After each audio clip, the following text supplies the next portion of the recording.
எனக்கு 2025 எல்லாத்தையும் தாண்டி பெகல்காம்ல 26 அப்பாவிகளை, 25 இந்தியர்கள், ஒரு நேபாள, அதுவும் குறிப்பாக அவங்க எந்த மதத்தை சார்ந்தவங்க, நீ இந்து மதத்தை சார்ந்தவனா அப்படின்னு கேட்டு கொண்டிருக்கிறாங்க. அதற்கும் நம்ம பதிலடி கொடுத்தோம். அதுவும் ப்ரொபோர்ஷனேட். எப்படி கொடுத்தோம்? பாகிஸ்தான் ஆக்கிபைடு காஷ்மீருக்குள்ள 5 இடத்துல நாம குறிப்பாக தீவிரவாத மையங்கள் எங்க இருக்கோ, லஷ்கர்-இ தொய்பா, ஹிஸ்புல் முஜாஹிதீன், இது போன்ற தீவிரவாத அமைப்புகள் எங்க இருக்கோ அதை தாக்குதல் நடத்தணும். பாகிஸ்தானுக்குள்ள 4 இடத்துல தீவிரவாத அமைப்புகளை பார்த்து நம்ம தாக்குதல் நடத்தணும். அதுல குறிப்பாக லஷ்கர்-இ தொய்பாவுடைய முக்கிய தீவிரவாதிகள் இருந்தாங்க.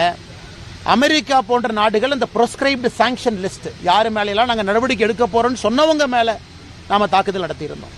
அதுவும் கூட பாகிஸ்தானில் இருக்கக்கூடிய எந்த மிலிட்டரி இன்ஸ்டலேஷன் நாம் அடிக்கல, பாகிஸ்தானுடைய ஏர்பேஸை நாம் அடிக்கல, பாகிஸ்தானுடைய மிலிட்டரி மேல கை வைக்கல, பாகிஸ்தானுடைய கிரிட்டிக்கல் இன்ஃப்ரா, ஒரு பவர் கிரிட்டோ, ஒரு எனர்ஜி செக்டரோ,